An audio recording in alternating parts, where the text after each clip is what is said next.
Dans la concession, personne ne comprenait le millionnaire russe, jusqu'à ce que la pauvre femme de ménage lui offre un café en russe et que tous soient choqués. La pluie tombait en fines gouttes régulières sur la ville de Lyon, recouvrant les rues d'un voile brillant qui reflétait les lumières encore allumées en ce matin gris. Dans le quartier où se trouvait la concession automobile Lefebvre, le trafic avançait lentement.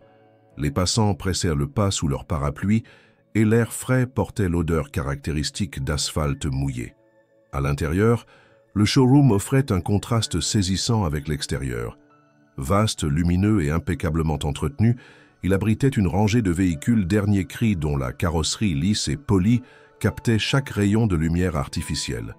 Les vendeurs arrivaient un à un, retirant leurs manteaux avant de prendre position à leur bureau ou de circuler entre les voitures pour vérifier que tout était en ordre.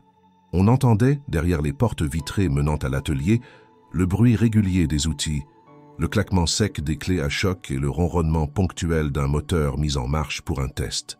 La journée commençait comme toutes les autres. Des rendez-vous programmés avec des clients réguliers, quelques visites spontanées et la routine d'une équipe rodée à son environnement. Parmi ceux qui occupaient l'espace sans jamais vraiment être remarqués, se trouvait Camille Moreau. Âgée de 35 ans, vêtue d'un uniforme sobre aux couleurs de l'entreprise, elle évoluait avec discrétion, balai et seau à la main, s'assurant que le sol restait sans trace malgré l'humidité que les visiteurs pouvaient apporter de l'extérieur. Elle connaissait chaque recoin de la concession, chaque zone où la poussière s'accumulait plus vite, chaque vitre qui nécessitait un passage de chiffon supplémentaire à cause des empreintes laissées par des mains curieuses. Ces journées suivaient un rythme immuable. Arrivée avant l'ouverture, nettoyage méthodique du hall, entretien des sanitaires, puis passage régulier pour maintenir la propreté générale. Elle croisait les vendeurs, échangeait quelques salutations polies, mais rarement plus. Les conversations sur les ventes, les modèles de voitures ou les objectifs du mois se déroulaient autour d'elle sans qu'on l'y associe. Cela ne la dérangeait pas particulièrement. Elle avait appris à apprécier cette invisibilité relative qui lui permettait de travailler à son rythme, sans avoir à justifier chacun de ses gestes. Ce matin-là, tout laissait penser que la journée se déroulerait comme toutes les autres. Les premiers clients étaient attendus dans l'heure qui suivrait et l'équipe s'affairait à préparer la documentation commerciale, à mettre à jour les affichages des prix et à ajuster l'éclairage au-dessus de certains modèles. Camille, agenouillée près de l'entrée, frottait le carrelage avec application pour faire disparaître quelques traces laissées la veille par des chaussures mouillées. À l'extérieur, le va-et-vient habituel des voitures se poursuivait, les passants pressés ne jetant qu'un regard distrait vers la vitrine de la concession. Les vendeurs échangeaient des plaisanteries discrètes en consultant leurs tablettes, certains parcouraient les brochures pour vérifier la disponibilité des véhicules.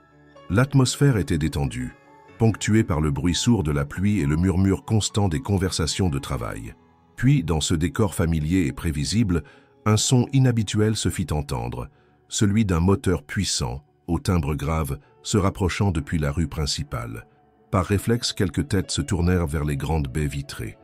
Le véhicule qui apparut attira immédiatement l'attention.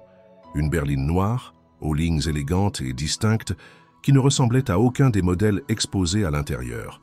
Ses plaques d'immatriculation, visiblement étrangères, confirmaient qu'il ne s'agissait pas d'une voiture locale.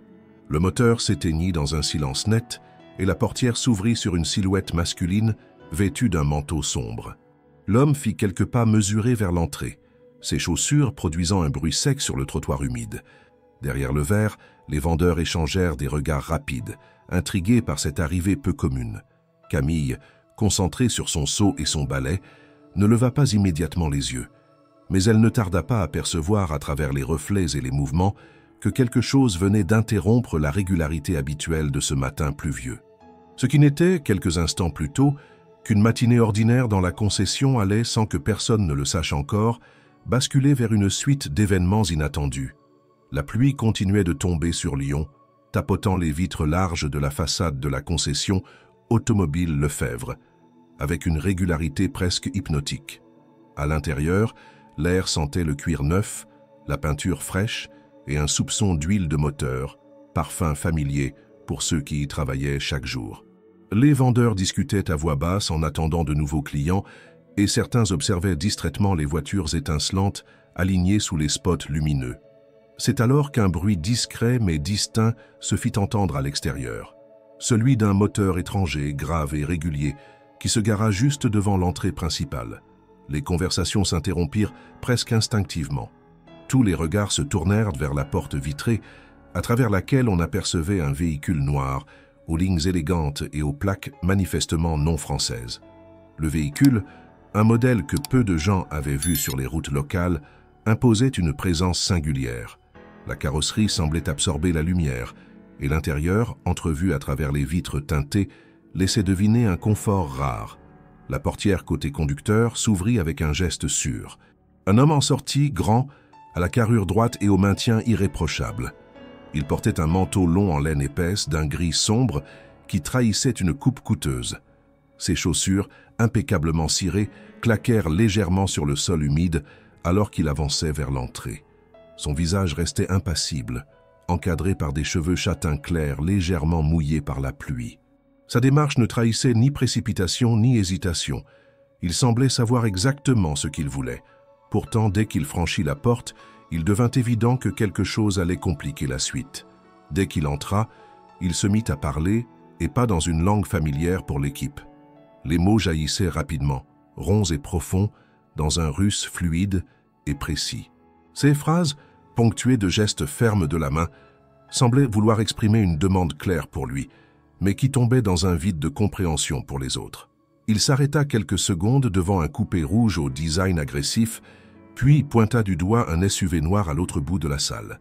Sa voix, bien que ferme, n'était pas brusque, mais son débit rapide donnait une impression d'urgence. Les vendeurs échangèrent des regards embarrassés.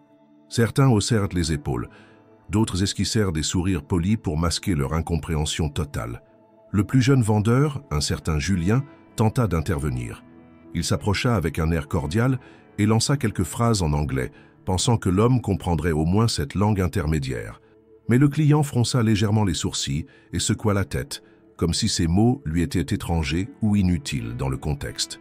Il reprit alors son flot de russe, cette fois en accentuant ses gestes, dessinant dans l'air des formes qui semblaient évoquer vitesse, puissance, peut-être des options spécifiques qu'il recherchait. Mais l'absence de traduction rendait toute tentative de vente presque impossible. Derrière son bureau vitré, le directeur, M. Lefebvre, observait la scène avec une concentration croissante. Il se leva finalement, ajusta sa cravate et s'approcha, pensant qu'avec son expérience, il pourrait décoder l'intention du client.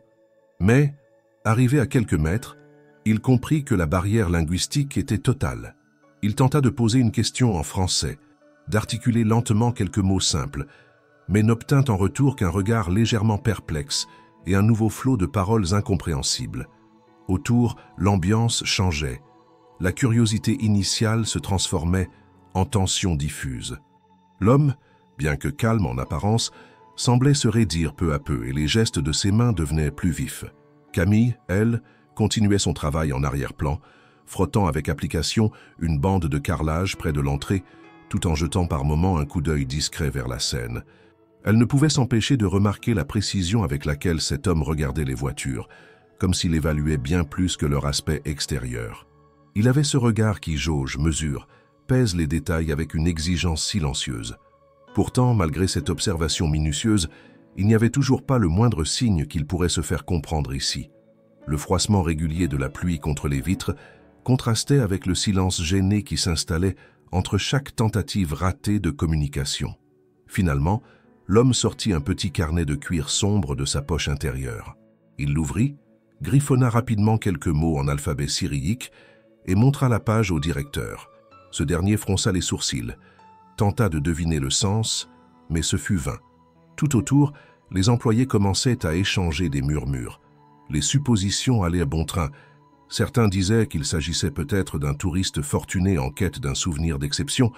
D'autres imaginaient un homme d'affaires étranger voulant acheter pour sa société. Mais plus personne ne doutait qu'il y avait derrière cette visite quelque chose d'inhabituel. Et pourtant, personne ne pouvait encore mesurer à quel point cet inconnu allait bouleverser la journée entière.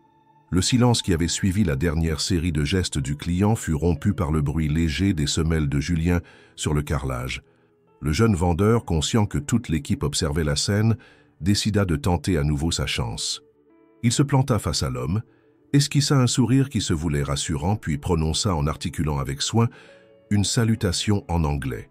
Sa voix, volontairement plus lente que d'ordinaire, trahissait néanmoins une légère nervosité. L'homme répondit immédiatement, mais dans un russe toujours aussi rapide, comme si l'anglais n'avait jamais franchi ses oreilles. Julien tenta de reformuler, ajoutant quelques mots simples et universels, car, price, color, mais la seule réaction qu'il obtint fut un léger froncement de sourcils. À quelques pas de là, M. Lefebvre observait attentivement. Il avait les bras croisés et le regard fixé sur l'interaction, comme un professeur qui évalue la prestation d'un élève. Mais il comprit vite que Julien ne parviendrait pas à franchir la barrière linguistique. Il décida alors d'intervenir directement. Le directeur, habitué à des clients exigeants, s'avança avec assurance. Il adressa un signe poli à l'étranger, puis tenta une approche en français, misant sur la possibilité qu'il ait quelques notions de base. Il prononça des phrases courtes.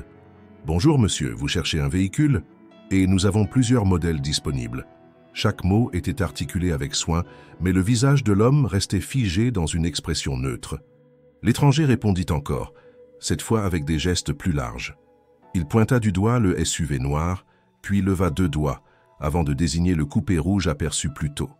Il ajouta un mouvement de main qui semblait vouloir signifier « ensemble » ou « les deux ». Mais pour le personnel de la concession, ces signes restaient flous. Était-il en train de demander un comparatif? Voulait-il savoir si les 2 modèles étaient disponibles? Cherchait-il à louer plutôt qu'acheter? L'incertitude commençait à peser lourd dans l'air. Julien, sentant la tension, proposa discrètement d'utiliser une application de traduction sur son téléphone. Il s'empressa de la lancer, puis tendit l'appareil vers l'homme. Celui-ci, visiblement peu habitué à ce genre d'outils ou méfiant à l'égard de la technologie, jeta un regard bref à l'écran, puis leva la main comme pour refuser poliment. Il reprit alors sa litanie de phrases rapides, avec un ton légèrement plus appuyé, ce qui fit naître une pointe d'impatience dans la pièce. 2 autres vendeurs, restés en retrait jusque-là, se rapprochèrent pour écouter, dans l'espoir qu'un mot isolé leur soit familier. Mais rien n'y faisait. Les sonorités du russe, avec ses consonnes appuyées et ses voyelles roulantes, restaient opaques pour eux. Monsieur Lefebvre tenta alors une dernière approche. Il prit un catalogue de la concession, l'ouvrit à la page des SUV et le montra au client. Il désigna les descriptions techniques, les prix, les photos, en essayant de capter un signe d'approbation ou de refus. L'homme suivit du regard, hocha légèrement la tête à 2 reprises, mais ne sembla pas pleinement satisfait. Pendant ce temps, Camille continuait son travail à quelques mètres.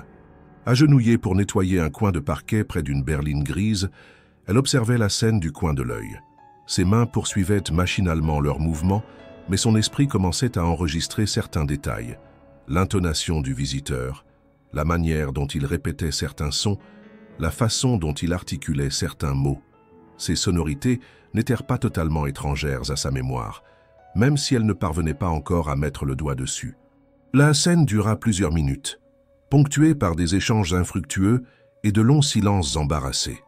Les clients habituels qui entraient dans la concession percevaient cette atmosphère étrange et ralentissaient leurs pas, intrigués.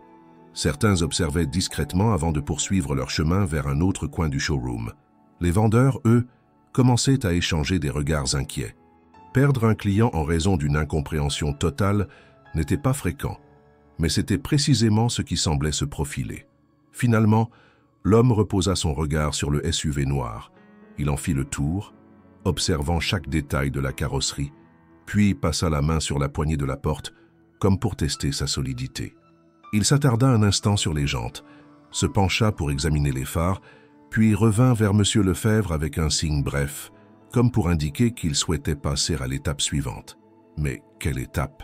Là résidait tout le problème. Le directeur hésita à faire venir un traducteur professionnel, mais savait que cela prendrait du temps. Et l'attitude du client, bien qu'encore polie, commençait à montrer des signes d'une certaine hâte. Julien tenta une ultime fois. Il prit un stylo et une feuille de papier et commença à dessiner grossièrement 2 voitures, accompagnées de chiffres et de symboles d'euros. Il espérait que cette représentation simplifiée déclencherait un éclair de compréhension. L'étranger regarda le dessin, esquissa un sourire poli, puis reprit la parole, en russe, encore et toujours. Les phrases plus courte cette fois, semblait vouloir clarifier sa demande. Mais pour l'équipe française, le mur linguistique demeurait infranchissable. Ce fut à ce moment précis que Camille sentit un frisson de reconnaissance. Un mot, répété pour la 3e fois, réveilla dans sa mémoire un écho lointain, quelque chose de rangé depuis plus de 15 ans. Elle se redressa légèrement mais se força à rester discrète. Pour l'instant, elle n'était qu'une spectatrice silencieuse de cette étrange négociation sans langage commun. Mais l'idée qu'elle puisse avoir un rôle à jouer commençait à germer, imperceptiblement. La tension qui flottait déjà dans la concession prit une densité presque palpable. Chaque tentative de communication semblait échouer un peu plus vite que la précédente, et le visage de l'homme étranger qui jusque-là conservait une neutralité stricte commençait à se fermer. Ses gestes, autrefois précis et mesurés, se faisaient plus vifs, presque tranchants. Les vendeurs, conscients qu'ils étaient sur le point de perdre un client, échangeaient des regards lourds de frustration. Même ceux qui n'étaient pas directement impliqués sentaient l'inconfort grandir. Monsieur Lefebvre, qui s'était efforcé de maintenir un ton courtois, se surprit à serrer les dents. Il savait reconnaître un acheteur potentiel de grande envergure. Le manteau impeccablement taillé, la montre discrète mais manifestement de grande valeur, la voiture importée garée devant, tout indiquait un homme habitué aux transactions sérieuses. Pourtant, il voyait ce prospect glisser entre ses doigts à cause d'un obstacle absurde mais insurmontable, la langue. Il fit signe à Julien et aux autres vendeurs de se regrouper près du bureau d'accueil, espérant qu'une idée surgirait. Le client, pendant ce temps, s'éloigna de quelques pas comme pour mettre fin à cette comédie. Il jeta un dernier coup d'œil au SUV noir, puis au coupé rouge, et secoua lentement la tête. Ses lèvres articulèrent une courte phrase en russe, d'un ton qui n'avait plus la neutralité des premières minutes. Sans attendre de réponse, il se retourna en direction de la porte d'entrée.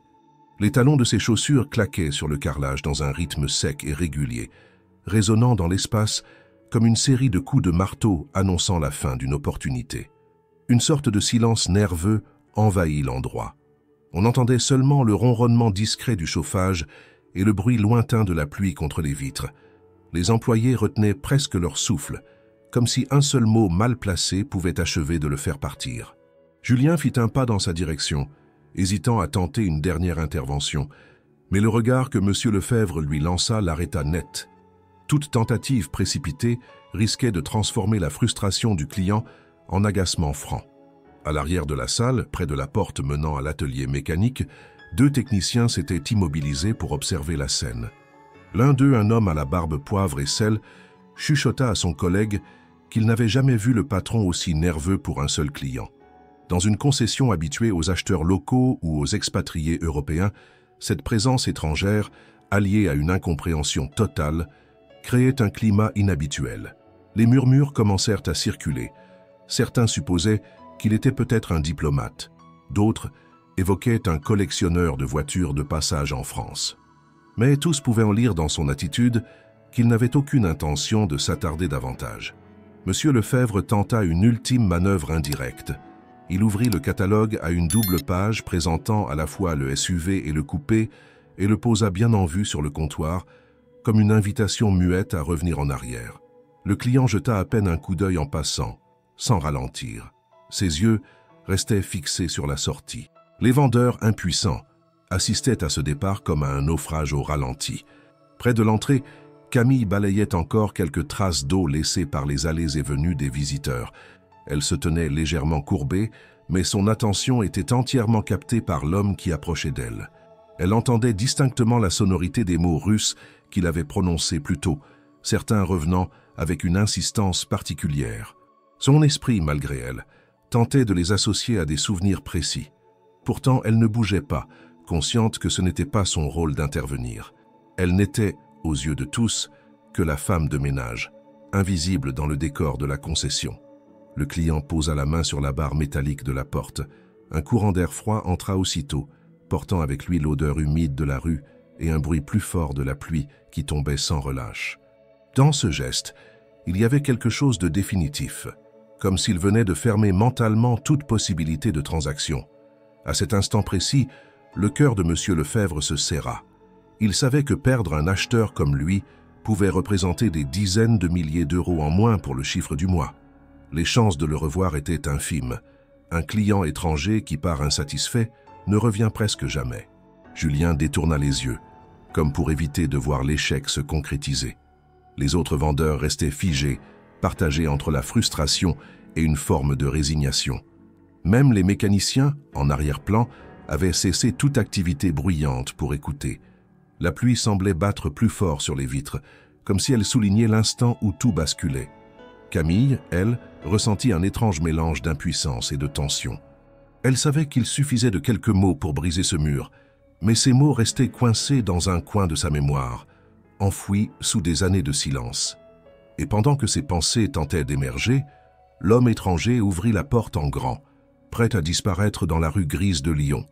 La porte était entr'ouverte, laissant entrer un souffle glacé mêlé de fines gouttes qui venaient mourir sur le carrelage brillant de l'entrée.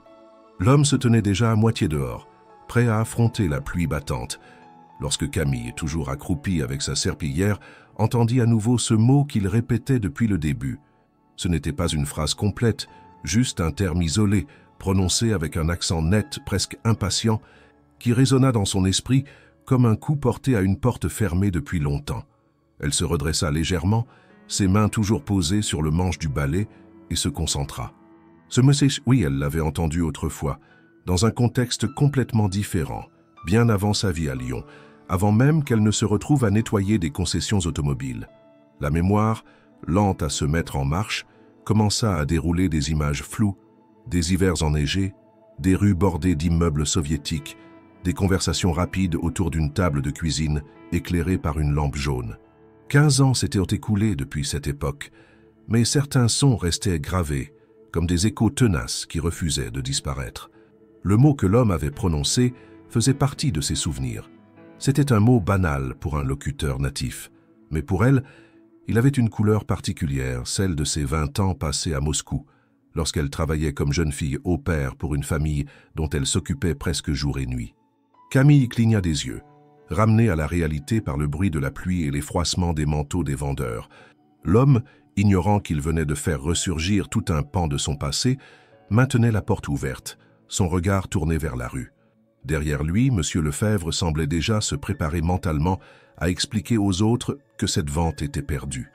Les vendeurs, eux, commençaient à se disperser lentement, comme si la scène touchait à sa fin. Aucun d'eux ne semblait avoir remarqué la répétition obstinée de ce mot, pas plus qu'il n'aurait pu en deviner la signification. Pour Camille, pourtant, il y avait dans cette syllabe un signal clair. Son cœur battait plus vite, mais elle restait figée, observant la situation d'un œil attentif.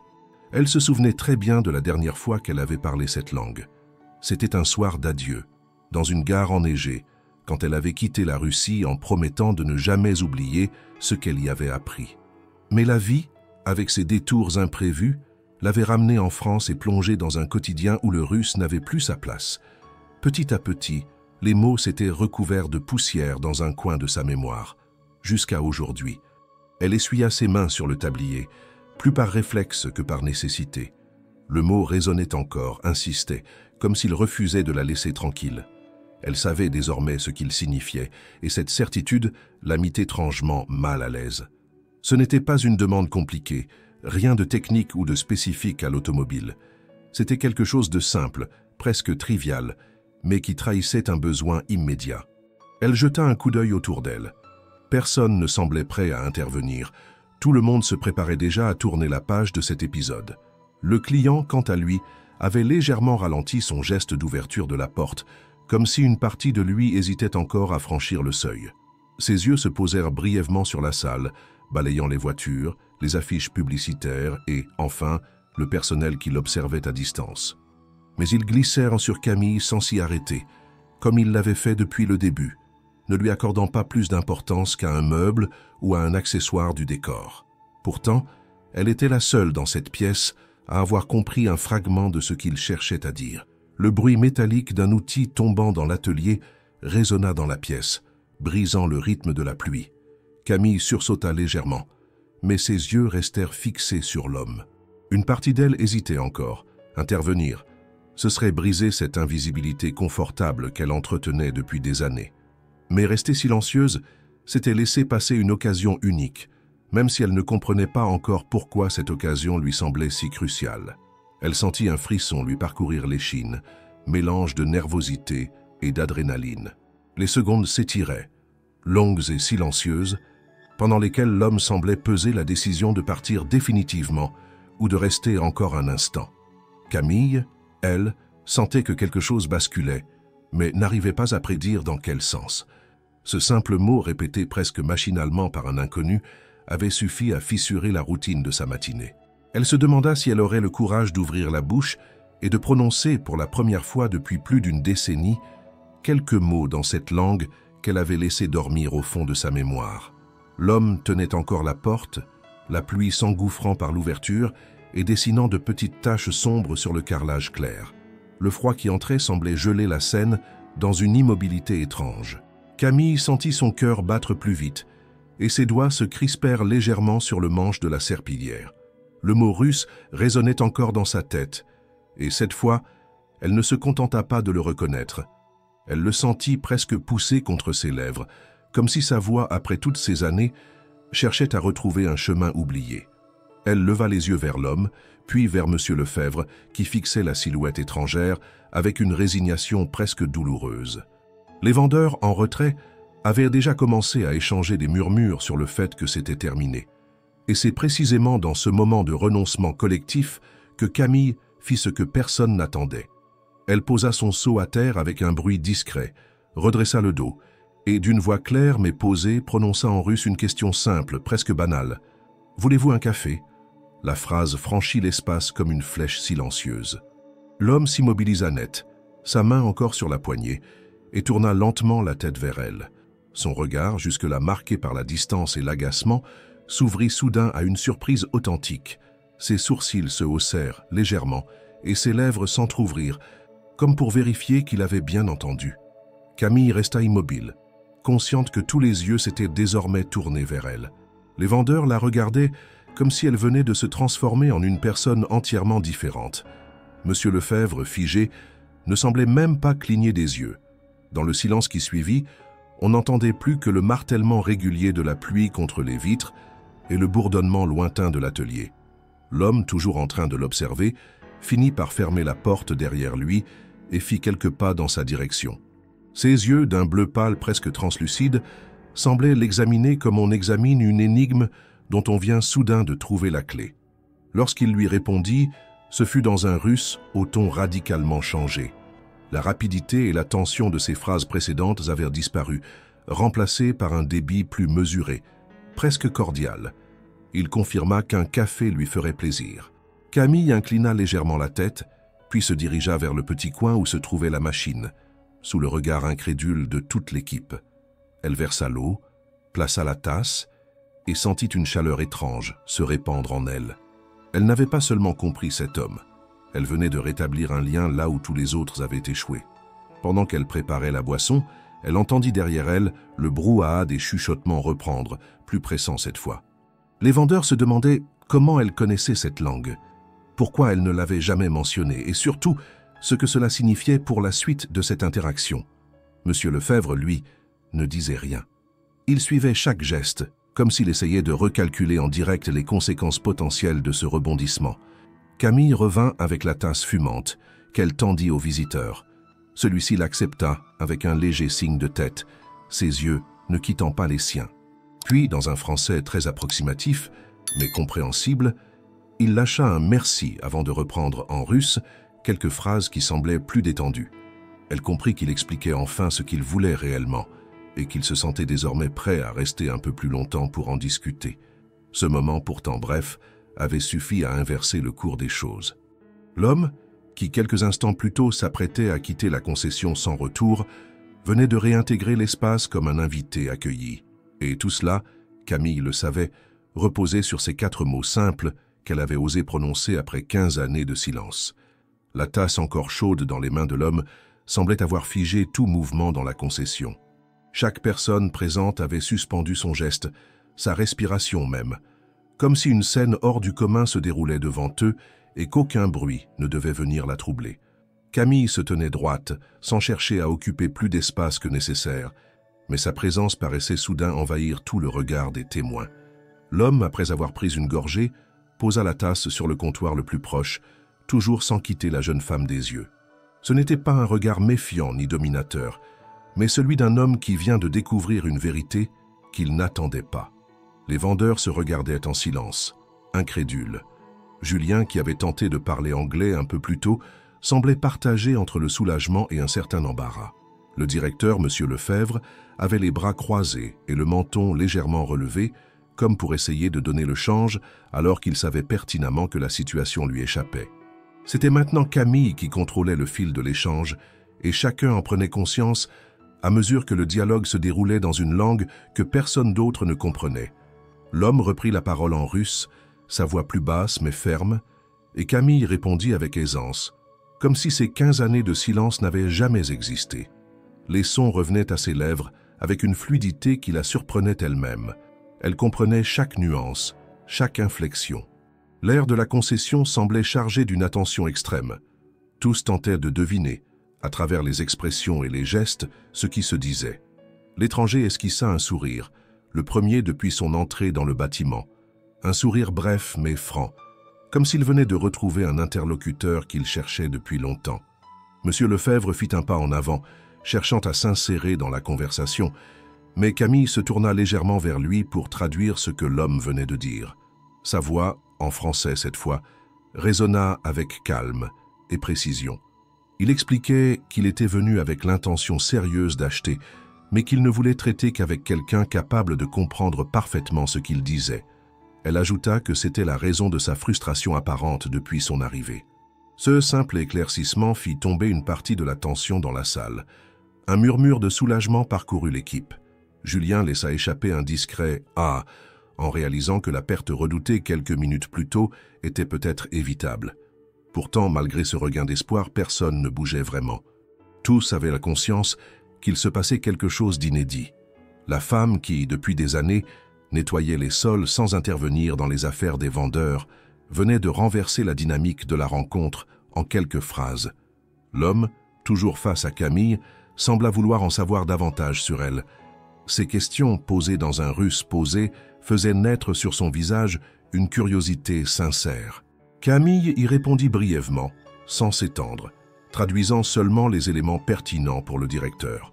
Elle choisissait avec soin ce qu'elle transmettait, consciente que tout le monde l'écoutait. Ses mains, posées devant elle, restaient immobiles, mais son esprit travaillait vite. Elle devait maintenir ce lien avec l'étranger tout en préservant l'équilibre avec ses supérieurs. Le contraste entre la scène d'il y a quelques minutes et celle-ci était frappant. L'homme ne jetait plus de coups d'œil vers la sortie. Il était ancré dans l'instant, attentif à chaque réponse de Camille. Les vendeurs, eux, restaient en retrait, comme des spectateurs à qui on avait retiré le premier rôle. Les conversations habituelles sur les caractéristiques techniques ou les prix avaient cédé la place à un échange humain, porté par une langue que personne ne s'attendait à entendre ici. Lorsque Camille traduisit la dernière phrase du visiteur, un silence plus doux s'installa. Monsieur Lefebvre hocha la tête avec lenteur, signe qu'il commençait à comprendre l'ampleur de ce qui venait de se jouer. Mais au fond de la pièce, chacun savait que quelque chose d'irréversible s'était produit. Camille n'était plus seulement la femme de ménage. Elle venait de se révéler comme l'unique pont entre un client important et une concession entière incapable, sans elle, de franchir la barrière invisible qui les séparait. L'atmosphère, bien que toujours tendue, avait radicalement changé de nature. Ce n'était plus la tension glaciale d'un échec imminent, mais celle, plus subtile, d'un moment où tout pouvait basculer vers une issue favorable. L'homme qui se présenta enfin comme Alexandre Volkov prononça son nom avec une clarté délibérée, comme pour s'assurer que Camille le retiendrait. Elle le répéta en russe, ce qui fit apparaître sur son visage une satisfaction discrète. Aussitôt, il enchaîna avec un flot de paroles plus modéré détaillant la raison exacte de sa visite. Camille traduisit avec précision pour M. Lefebvre et les vendeurs rassemblés à quelques pas. Alexandre expliquait qu'il n'était pas venu pour voir peut-être un véhicule, mais avec l'intention ferme d'en acquérir 3. Un SUV de luxe pour ses déplacements professionnels, un coupé sportif pour ses trajets personnels en Europe et une berline élégante destinée à ses partenaires d'affaires en visite. Cette déclaration, transmise par Camille, provoqua un changement visible dans l'attitude de toute l'équipe. Les sourcils du directeur se haussèrent, et un éclat nouveau passa dans ses yeux. Julien eut un discret sourire, comme si la lourde pression de la matinée venait d'être allégée. Mais Alexandre ajouta un détail qui, à ses yeux, était capital. Il refusait de conclure une transaction de cette envergure avec des interlocuteurs incapables de comprendre parfaitement ses exigences. Ce n'était pas une question de mépris, insista-t-il en russe, mais de confiance et de précision. Camille rendit ses mots fidèlement, et le silence qui suivit fut celui d'une prise de conscience. Les vendeurs comprenaient désormais que leur rôle immédiat se réduisait à seconder Camille, et que la réussite dépendait entièrement de sa capacité à maintenir ce pont linguistique. L'échange se poursuivit, fluide. Alexandre indiquait, en se déplaçant entre les modèles exposés, les spécifications qu'il recherchait. Puissance, options technologiques, finitions intérieures, coloris précis. Camille, suivant son rythme, traduisait pour le directeur et les vendeurs, précisant chaque nuance, reformulant parfois pour éviter toute ambiguïté. Les gestes de l'acheteur accompagnaient ces mots. Main ouverte pour montrer l'espace nécessaire dans le coffre du SUV, mouvement circulaire du doigt sur le volant pour parler du cuir qu'il préférait, inclinaison du torse vers le coupé rouge pour en évaluer la hauteur. Petit à petit, la barrière initiale se dissolvait. Les vendeurs retrouvaient leurs compétences habituelles, non pas en s'adressant directement à Alexandre, mais en répondant aux traductions de Camille. Celle-ci, consciente d'être désormais au centre du processus, gardait un ton neutre et professionnel, mais sentait l'adrénaline la maintenir en éveil. Le souvenir de ces années passées en Russie ne venait plus par à-coups, il s'écoulait naturellement, rendant chaque phrase plus facile que la précédente. Alexandre, pour sa part, semblait apprécier la rigueur de l'échange. Il posait des questions précises, et ses yeux se posaient souvent sur Camille, comme pour évaluer sa réaction. Lorsque, à un moment, elle utilisa un terme technique parfaitement adapté, il esquissa un sourire approbateur, signe qu'il ne doutait plus de ses compétences linguistiques. À mesure que les minutes passaient, il devenait clair que la transaction ne se ferait pas ailleurs. Il avait trouvé ici non seulement les véhicules qu'il voulait, mais aussi la personne capable de sécuriser son achat. Le directeur, qui au départ observait avec réserve, avait fini par se détendre, allant jusqu'à glisser quelques mots de reconnaissance à Camille entre deux échanges. Les vendeurs, eux, se tenaient prêts à apporter brochures, documents et informations complémentaires dès qu'elle les traduirait. L'énergie qui circulait dans la concession n'avait plus rien de la lenteur résignée du début. C'était celle d'une opération en cours, potentiellement exceptionnelle. Quand Alexandre annonça, toujours par l'intermédiaire de Camille, qu'il était prêt à passer commande des 3 véhicules avant même la fin de la journée, un souffle d'étonnement parcourut l'équipe. Le contraste avec la scène de son arrivée était saisissant. D'un départ presque certain sous la pluie, il en était passé à une négociation ferme, motivée et généreuse. Et tout cela reposait sur la présence inattendue d'une femme que personne, jusqu'à ce matin-là, n'aurait imaginée dans ce rôle. La discussion entre Alexandre et Camille s'était stabilisée dans un rythme fluide, presque naturel, mais l'attention de M. Lefebvre ne se portait plus seulement sur les détails techniques de la vente. Entre 2 traductions, il observait Camille avec une curiosité croissante. Cette femme qui, quelques heures plus tôt, semblait appartenir à la catégorie des employés invisibles, se révélait maintenant comme la clé d'une transaction de plusieurs centaines de milliers d'euros. Ce changement soudain éveillait des questions qu'il ne pouvait ignorer. Profitant d'un moment où Alexandre s'attardait à examiner l'intérieur du coupé rouge, le directeur fit signe à Camille de s'approcher. Elle obéit, jetant un regard rapide vers l'acheteur pour s'assurer qu'il ne nécessitait pas son attention immédiate. Lorsqu'elle fut à portée de voix, M. Lefebvre lui demanda, à mi-voix, comment elle maîtrisait aussi bien le russe. Il n'y avait ni reproche ni suspicion dans son ton, seulement une réelle curiosité, mêlée d'un certain respect naissant.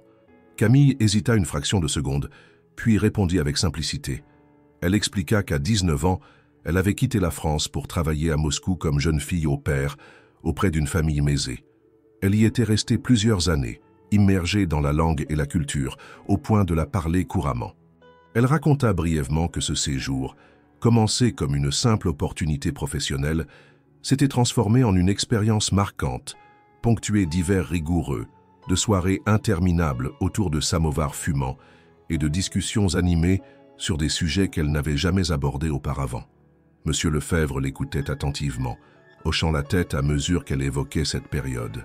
Il comprenait maintenant pourquoi ces phrases en russe coulaient avec une aisance si naturelle. Pourtant, Camille précisa qu'elle n'avait plus eu l'occasion de pratiquer depuis son retour en France, mis à part quelques lectures isolées. La vie l'avait conduite vers d'autres emplois, jusqu'à ce poste de femme de ménage dans la concession, choisi pour sa stabilité et sa régularité plutôt que pour ses perspectives d'évolution. Pendant qu'elle parlait, Alexandre leva les yeux vers eux, intrigué par leur aparté. Camille retourna aussitôt vers lui et, en russe, traduisit le résumé de sa conversation avec le directeur, expliquant qu'il souhaitait en savoir plus sur son passé en Russie. L'acheteur sembla amusé et, dans un ton presque complice, lui demanda des précisions. Elle évoqua alors quelques anecdotes. Ses premières difficultés à déchiffrer l'alphabet cyrillique, les expressions idiomatiques qui l'avaient déconcertée et la manière dont elle avait appris la langue non pas dans un manuel, mais dans les marchés, les cuisines et les trajets quotidiens en métro. Alexandre écoutait avec un intérêt manifeste, ponctuant son attention de hochements de tête approbateurs. Il la questionna sur les quartiers où elle avait vécu, sur la famille qu'il avait employée, sur ce qui l'avait marqué le plus dans la vie moscovite. Camille répondit avec sincérité, consciente que cette conversation dépassait maintenant le strict cadre de l'achat. Elle percevait, dans la voix d'Alexandre, une certaine bienveillance, comme s'il reconnaissait en elle un lien invisible avec son propre pays. Les vendeurs, eux, continuaient à suivre la scène sans comprendre un mot, mais leur curiosité ne faisait que grandir. Le ton des échanges, les sourires et les gestes amicaux leur suffisaient pour deviner que l'atmosphère entre l'acheteur et Camille s'était installée sur une base de confiance. Ils se demandaient pourquoi elle avait gardé ce secret si longtemps, pourquoi elle n'avait jamais mentionné ses compétences linguistiques. Pour Camille, il n'y avait pourtant rien de secret. C'était juste une part de sa vie qu'elle n'avait jamais jugé utile de raconter ici. Mais à cet instant précis, elle sentait que cette partie oubliée de son passé redevenait vivante et qu'elle n'avait jamais cessé de faire partie d'elle. Alexandre, en l'écoutant, semblait non seulement comprendre ses mots, mais aussi percevoir le poids des années qui les séparaient de ses souvenirs russes. Ce lien inattendu ajoutait une dimension nouvelle à leur échange, une dimension qui dépassait largement le cadre d'une simple transaction commerciale. La salle d'exposition, qui avait été traversée par des vagues successives de silence, de tension et de surprise, vibrait maintenant d'une énergie nouvelle. Alexandre Volkov, visiblement rassuré par la présence de Camille, passa en revue chaque véhicule qu'il avait mentionné. Le SUV de luxe, massif et élégant, fut le premier à retenir son attention. Il demanda à en ouvrir les portes, inspecta le tableau de bord, vérifia l'espace de chargement, puis testa la douceur avec laquelle la porte se refermait. Camille, attentive, traduisait chacune de ses remarques techniques. Système de navigation en russe, siège chauffant, suspension adaptée aux longs trajets sur routes irrégulières.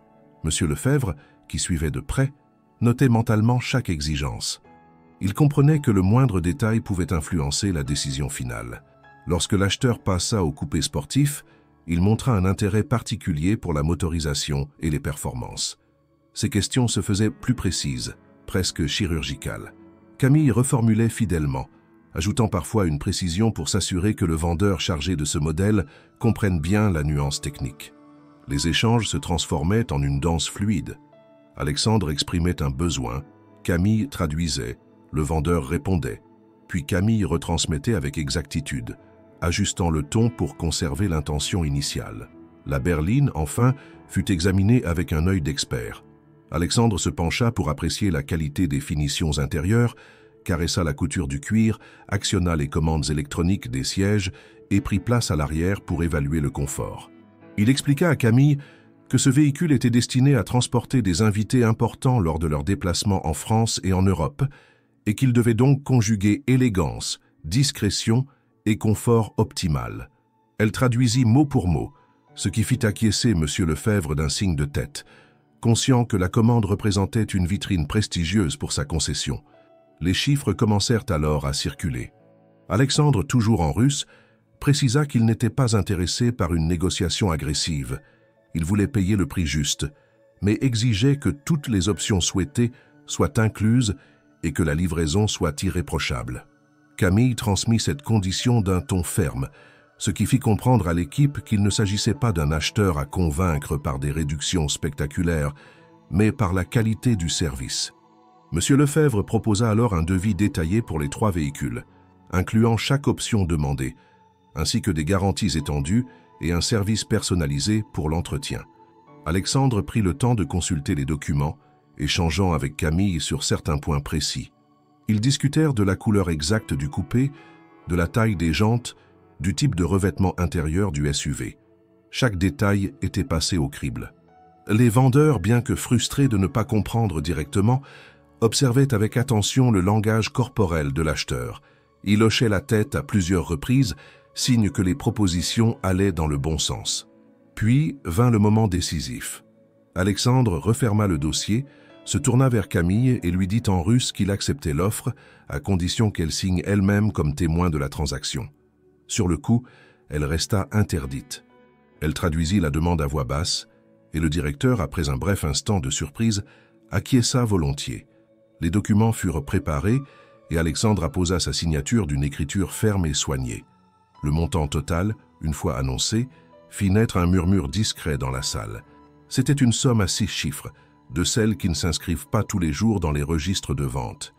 M. Lefebvre, en serrant la main d'Alexandre, ne parvint pas à dissimuler un léger tremblement, mélange d'excitation et de soulagement. Camille, elle, garda un visage calme, mais sentait l'importance du moment. Elle venait de permettre, par sa simple intervention linguistique, la conclusion d'une vente exceptionnelle. Lorsque tout fut signé, Alexandre rangea les documents dans une pochette en cuir, puis se tourna à nouveau vers Camille avec un regard appuyé. Elle comprit qu'il n'avait pas encore dit son dernier mot. Les derniers documents rangés, l'atmosphère dans la concession avait retrouvé un calme relatif, mais pas celui des journées ordinaires.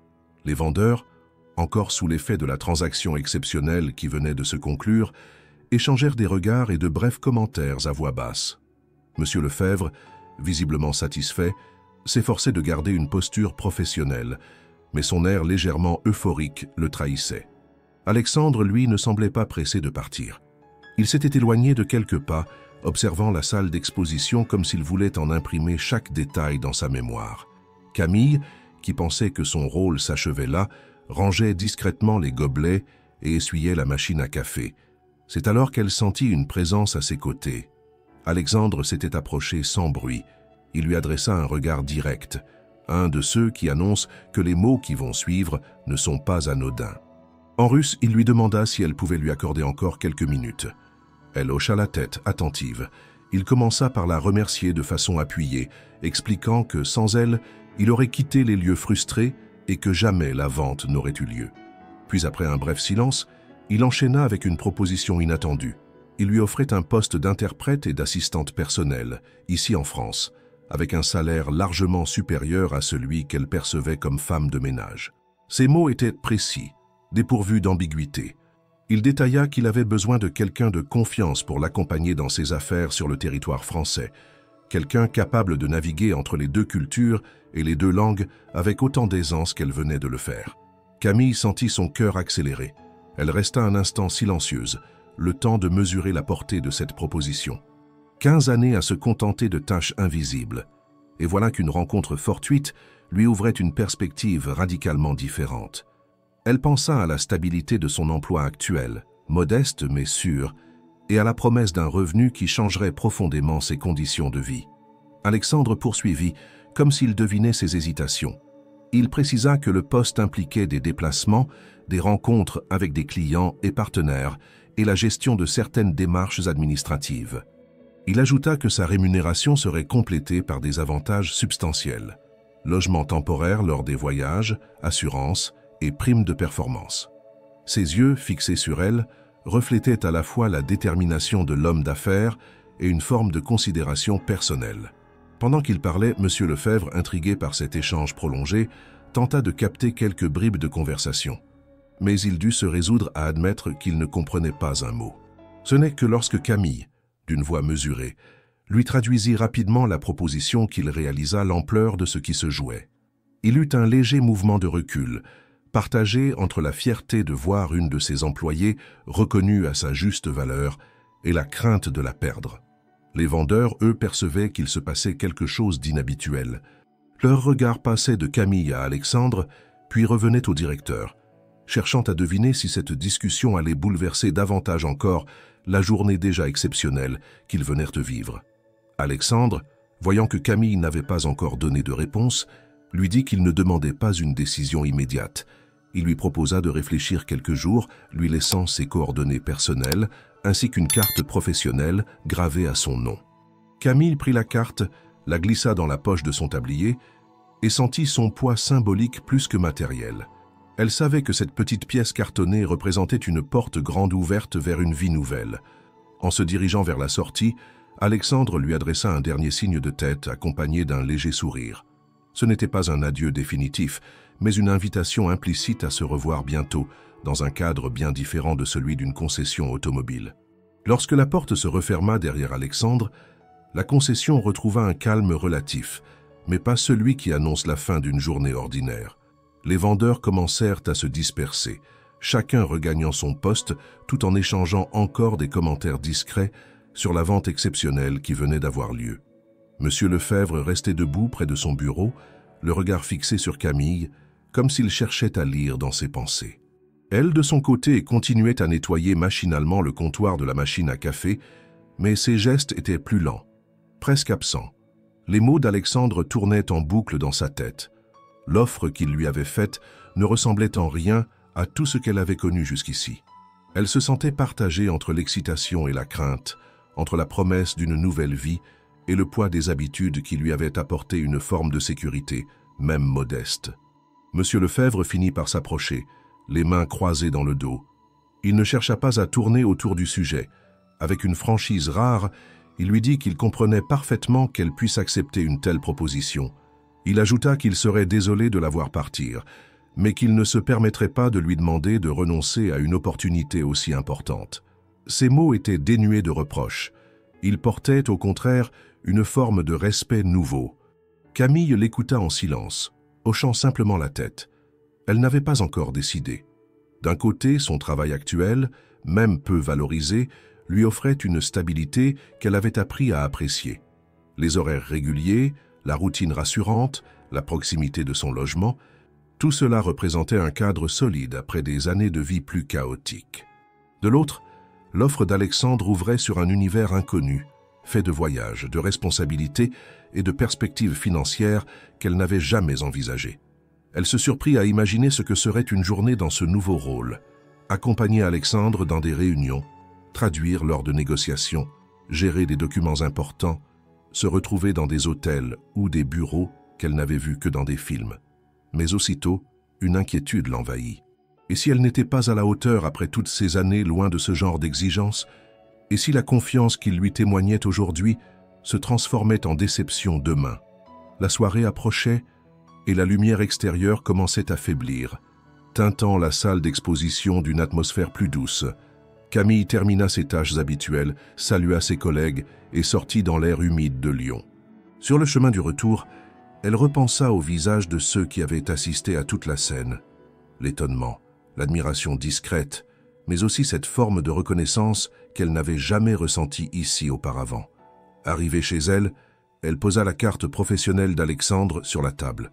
Le carton épais, au toucher légèrement rugueux, portait un nom et un numéro qui semblaient presque irréels. Elle s'assit face à lui comme on s'assoit face à un choix qui engage plus qu'un simple changement de travail. Elle se promit de réfléchir posément, mais son esprit, déjà, oscillait entre les deux chemins possibles.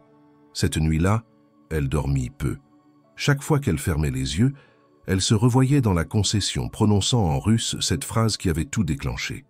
Elle repensait aussi au regard d'Alexandre, mélange de surprise et de conviction, lorsqu'il lui avait fait sa proposition. Au fond, elle savait que sa décision ne dépendrait pas seulement du salaire ou des conditions. Elle devrait choisir entre la sécurité d'une vie prévisible et l'aventure incertaine d'un nouveau départ. 2 jours plus tard, le ciel de Lyon était dégagé, laissant passer une lumière franche qui contrastait avec la pluie battante du jour où tout avait commencé. Camille avait passé 48 heures à peser chaque aspect de la proposition d'Alexandre. Elle avait parlé avec personne, préférant garder ce dilemme pour elle seule, comme un objet fragile qu'elle ne voulait pas exposer aux avis extérieurs. Le matin, elle s'était levée plus tôt que d'habitude et en préparant son café, Elle avait posé la carte de visite sur le comptoir de sa cuisine. Les lettres gravées au centre semblaient presque briller dans la lumière douce du jour. Elle se souvenait encore de la précision avec laquelle Alexandre avait formulé son offre, de son ton calme mais assuré. Elle se souvenait surtout de la manière dont il avait parlé de confiance, de respect mutuel, comme si ces mots pesaient autant que le montant de son salaire. Ce souvenir-là avait fini par l'emporter sur les doutes. Elle avait décidé d'accepter. Ce choix, elle le sentait, changerait sa vie de manière irréversible. À la concession, ce matin-là, elle se présenta dans son uniforme habituel, comme pour accomplir un dernier rituel. Monsieur Lefebvre, en la voyant entrer, comprit immédiatement.